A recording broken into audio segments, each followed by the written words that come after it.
Hello children, my name is Pastor Joyce, and I'm here to share with you the story taken from Mark 8:31-38. Jesus began to teach his disciples about how he must suffer many things. The Jewish elders, chief priests, teachers of the law, basically all the current leaders of Jesus' time, would not accept him. They would kill him, but 3 days later he would rise again. As the disciples listened, they became very confused, and their thoughts went wild. What? Isn't the Messiah supposed to help us Jews start our own kingdom apart from foreign rule? Then uniting all these Jewish leaders in Jerusalem is a key step to making this kingdom work. But if they won't accept Jesus and would even kill him, then we must have a change of plans. We must stop heading towards Jerusalem, towards death. So Peter took Jesus aside to talk about the change of plans, and the talk turned into a heated argument. Jesus said, "Get behind me, evil one. You are not thinking about what God cares about, but only what people care about." Jesus then called everyone together and said, "Whoever wants to be my disciple must say no to themselves. They must pick up their cross and follow me. What good is it if you could gain the whole world, but lose your soul? Would you trade away your soul? Suppose any one of you is ashamed of me and my words amongst these sinful people. Then I will be ashamed of them before my Father's glory with his holy angels." Now the basic lesson of this story is to have God as our priority in life instead of our own, to trust in him and to be obedient to his will even when it's uncomfortable. But I want to take us further into the story by studying its background. You see, the story between Jesus and Peter was actually recorded 70 years after.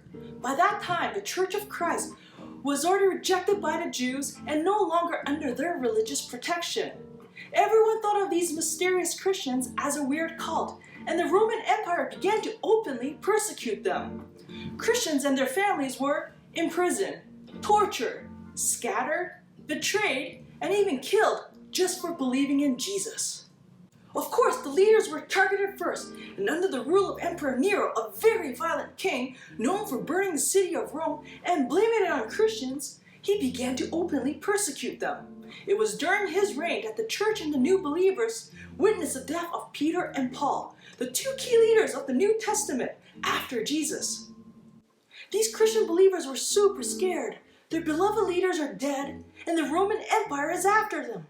They think to themselves, should they follow Jesus? Is he worth suffering and dying for? Look at all the followers. Peter, crucified. Paul, beheaded. Other disciples were skinned, stoned, stabbed, burned, and hanged. All horrendous deaths. Even a super nice guy like John, he was exiled away from home, family, and friends. Should I follow Jesus? Is he worth it? When everyone's faith is wavering, struggling whether to keep or to give up this Christian life, the book of Mark is written. First, to remind believers who Jesus is and the amazing things he had done, that his life and story may be passed on even when leaders died. Secondly, the book of Mark was written to remind believers that Jesus came from heaven to earth as a suffering servant. Suffering servant? Suffering servant. You see, the book of Mark is the first gospel to be written. It has 16 chapters. The first 8 chapters talks about the amazing miracles and teachings of Jesus. And after witnessing everything, Peter affirms that yes, Jesus is indeed the Messiah. Right at this highest moment in the whole book of Mark, our story begins, and it changes the whole mood. This is where Jesus shares his Messiah's path of servanthood to his disciples. And for the rest of the 8 chapters, it talks about the details of his suffering, yet obedient to God all the way to the cross. Because of his utmost obedience as a perfect sacrifice, God raised him up from the dead, and the kingdom of life is available for all people of all time through Jesus Christ. So imagine these new believers and members of the church. They see their leaders killed, their church is scattered, their families are destroyed. Following Jesus is not easy. And just when they feel most hopeless and start doubting Jesus, they read the book of Mark, reminding them how amazing Jesus is. And yet he still chose to serve God, even to the point of suffering and dying. Mark 8:34, Jesus said, "Whoever wants to be my disciple must say no to themselves. They must pick up their cross and follow me. Now kids, as we learn more about Jesus from church and our parents, we must make this choice ourselves too. Are you going to follow Jesus and pick up the cross? But I don't want to suffer. Now this reaction is normal. Don't worry. But is suffering really that bad? For example, who cooks the best food at your house? Is it your grandma or your dad? Let's just say it's your mom for now. But was she always the best chef? Of course not. There must have been a time where she had to learn the basics before becoming a pro. How many times did she accidentally cut herself or burn herself from handling the kitchen's extreme heat? Why did she choose this path? She could have ordered takeout, it would have been easier. Yet the suffering was worth it because she sees value behind in making the most suitable food to nourish her family members. Likewise, if we are going to follow Jesus and face suffering, then what is the value behind this life of obedience to Him? By knowing its value, then we know if it's worth it. What can Jesus offer to our life when we follow Him? When you're scared, you have courage.